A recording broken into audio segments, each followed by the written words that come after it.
Yeah, for sure. I think you're right that what we have seen is that this divisiveness and the responses to various issues in our nation, like COVID, et cetera, uh, is a reflection of a fear which, in and of itself, is a reflection of the kind of the divides that inequality create, right? Mhm. Inequality and inequity, and that one of the uh, dangerous, most strongest dangers to a democracy is inequality. Mhm. That makes the democracy most fragile and most weak, is in as much as this democracy harbors inequality. And so, in so many ways, COVID revealed what is the perennial weakness of our so-called democracy. But we also know that what plays into this fear, this insecurity, the fragility of our democracy is misinformation, Mhm. and that people are most vulnerable to misinformation when they themselves are most vulnerable. So this leads me to this question when it comes indeed, in fact, to the responsibility of the media.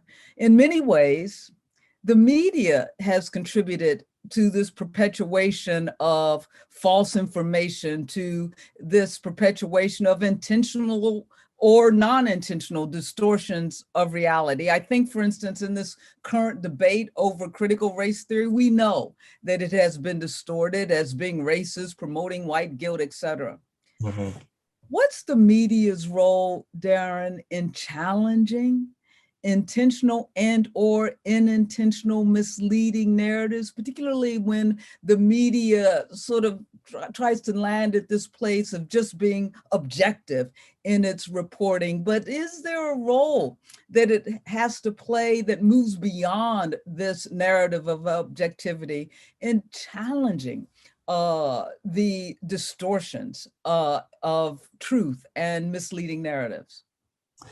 Yeah, it's such a thoughtful question, Dean. And I think when I think about how to answer it, what always comes up for me in my own personal ethic is something that was repeated yesterday by Brian Stevenson at the National Prayer Breakfast. It's kind of this momentous occasion where this this guy, this lawyer from Delaware, is on the stage with the president from Delaware, and he's talking about reconciliation and dealing with our history of lynching, violence, and slavery and segregation, and really tackling that in this room in Washington where there are all of these powerful people. So it was kind of this powerful moment. But one of the things that he says, and this really struck me, it's something that always stuck with me as a sticks with me as a reporter, is we have to get proximate Yeah. um,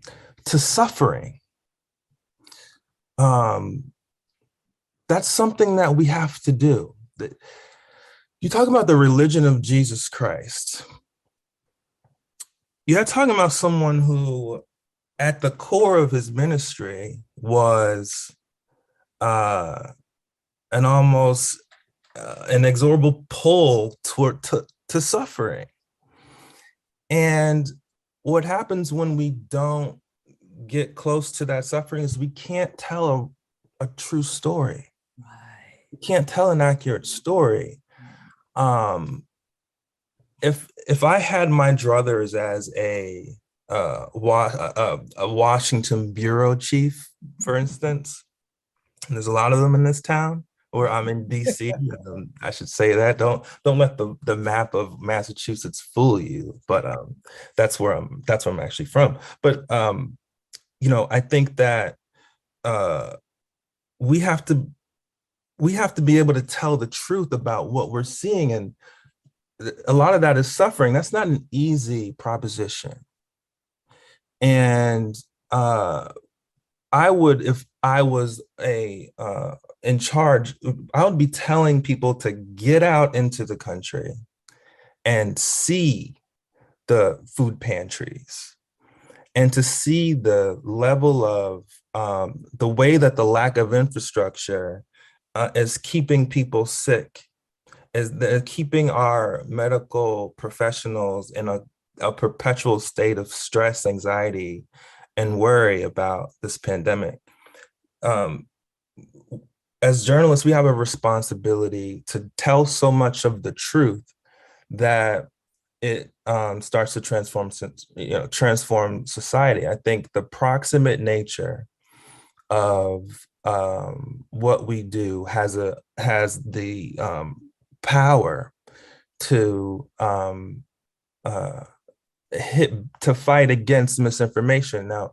And we're dealing with, and we'll talk about some of these other issues like voter suppression and how we get to certain things. But I think that what Stevenson says about proximity is something that is reflected really in the historical record of the ministry of Jesus Christ, but it's also something that is highly essential when we're thinking about how we sort of start to move past some of this polarization.